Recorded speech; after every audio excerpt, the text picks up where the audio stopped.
الحمد لله نحمده ونصلي ونسلم على رسوله الكريم. أما بعد فأعوذ بالله من الشيطان الرجيم. بسم الله الرحمن الرحيم. إنما الأعمال بالنيات وإنما لكل امرئ ما نوى. ومن كانت هجرته إلى الله ورسوله فهجرته إلى الله ورسوله. ومن كانت هجرته إلى الدنيا أو امرأة فهجرته إلى ما هاجر إليه. نبی کریم صلی اللہ علیہ وسلم فرماتے ہیں، جس پر ہماری بات بھی چل رہی ہے کافی دنوں سے، کہ مٹا دے اپنی ہستی کو اگر کچھ مرتبہ چاہے، کہ دانہ خاک میں مل کر گلے گلزار بنتا ہے۔ انسان جب اپنے آپ کو، اپنی ذات کو مٹاتا ہے، تب اللہ اس کو نکھارتے، تب اللہ لوگوں کے دل میں بھی اس کی محبت کو بٹھا دیتے۔ اور جو انسان خود یہ چاہتا ہے کہ میرا نام پھیل جائے، میں مشہور ہو جاؤں، چنانچہ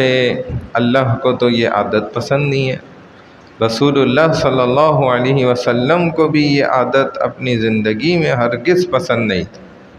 چنانچہ آپ نے فرمایا کہ جب ہجرت اسلام میں فرض قرار دی گئی،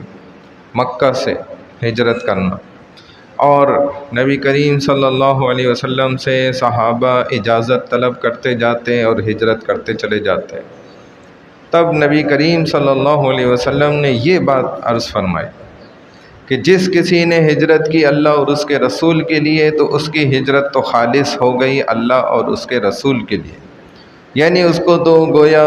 پورا اجر ثواب مل گیا، کیونکہ انہوں نے صرف اللہ اور اس کے نبی کی رضا کی خاطر ہجرت کی۔ بعض ایسے بھی لوگ تھے جنہوں نے یہ سوچا کہ ٹھیک ہے، ہم تو مدینہ ہجرت کر کے جا رہے ہیں اور مدینہ میں تو میرا پہلے سے بڑا کاروبار ہے،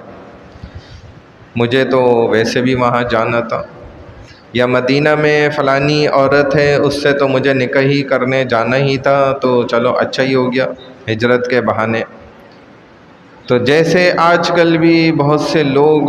غیر ملکوں میں چلے جاتے ہیں کاروبار کی نیت سے، کوئی نوکری چاکری کے چکر میں، اب نیت کیا کرتے ہیں؟ وہی کرتے ہیں، دین کی نیت نہیں کرتے، چنانچہ ان کا سفر جو ہے وہ دنیاوی ہو گیا اور کوئی اجر ثواب اس پہ نہیں حاصل ہو۔ لیکن علماء فرماتے ہیں اگر وہ یہ نیت کر لیں نا کم سے کم کہ میں چلو وہاں جاؤں گا، اور اپنے نوکری کی وجہ سے ہی بھلے جا رہا ہے، اور اپنے جو ہے کاروبار کی نیت سے یا کسی اور کام سے بھی جا رہے، لیکن اس نے نیت کر لی کہ میں انشاءاللہ دین بھی وہاں پھیلاؤں گا، دین کی محنت بھی کروں گا، تو اب اس کا یہ دنیاوی سفر بھی دینی سفر بن جائے گا، اور اس کو ہر قدم پہ نیکیاں ملیں گی۔ اور یہی معاملہ اگر الٹ ہو جائے کہ حج پہ بھی جا رہا ہے اور عمرہ کرنے کے لیے بھی جا رہا ہے، لاکھوں خرچ کر کے جا رہا ہے، لیکن ماشاءاللہ حاجی صاحب کی نیت کیا ہے کہ جی وہاں سے گولڈ خریدیں گے 24 کیرٹ کا، وہاں جو خالص گولڈ ملتا ہے وہ تو پاکستان میں بھی نہیں ملتا، وہ تو پوری دنیا میں کہیں سے نہیں ملے گا، جو وہاں سے ایک نمبر مال ملے گا نا، جی وہاں سے وہ فلانے میں کپڑا لے کر آؤں گا، وہ میں نے بڑی تعریفیں سنی ہے، فلانی کھجوروں کی بڑی تعریف، آب زمزم کی تو بات ہی کچھ نہیں ہے، بھر بھر کے لاؤں گا، یہی نیت ہو گئی نا پھر تو۔ نیت کوئی حج اور عمرے کی تو وہ تو بس ایسے ہی دوسرے نمبر پہ نیت ہو گئی نا، ٹیمپرری نیت جس کو کہتے ہیں، تو یہ مسئلہ ہے۔ اب نیت کیا ہو گئی؟ خراب۔ یہی اللہ کے رسول صلی اللہ علیہ وسلم نے نا قرآن کے بعد سب سے زیادہ پڑھی جانے والی کتاب بخاری شریف، اس کی پہلی حدیث جو آپ علیہ الصلوۃ والسلام نے دیکھے، انٹینشن، انسان کی سوچ اور نیت۔ بعض دفعہ انسان ظاہر ہے غربت کا مارا ہوتا ہے، اس کے پاس خرچ کرنے کے لیے کچھ نہیں ہوتا، لیکن یہ نیت اسے امیر ترین اور بلینئر لوگوں سے آگے لے جاتی ہے، اگر یہ نیت وہ صحیح معنی میں استعمال کر لے نا۔ اسی لیے کہتے ہیں نا وہ صحابی نے تو گزرتے ہوئے صرف نیت کری تھی کہ کاش یہ جو انبار لگے ہیں تو یہ سونے چاندی کے ہوتے ہیں تو اور میرے ملکیت ہوتی آنرشپ تو میں تقسیم کر دیتا، بانٹ دیتا تھا۔ تو فرما دیا گیا کہ تم نے تو نیت کری تھی، تمہیں تو اس کا اجر مل چکا، آپ کو اس کا اجر ثواب حاصل ہو چکا، ہو گیا۔ اب یہ نیت پر بات ہے ساری۔ کوئی بھی عمل ہمارا اگر غلط نیت کے ساتھ ہے، چاہے کتنا ہی بڑا ہے، دکھاوا کر دیا، چھپنے سے زیادہ چھپنے پر جو ہے نا ہم نے فوکس کیا، مشہوری پر،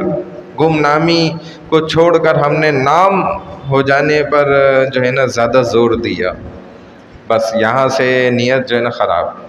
اللہ تعالی ہمیں اپنی نیتیں درست کر کے سارے اعمال کرنے کی توفیق عطا فرمائے۔ سبحان اللہ و بحمدہ، سبحانک اللہم و بحمدک، نشہد ان لا الہ الا انت، نستغفرک و نتوب الیک، برحمتک یا ارحم الراحمین۔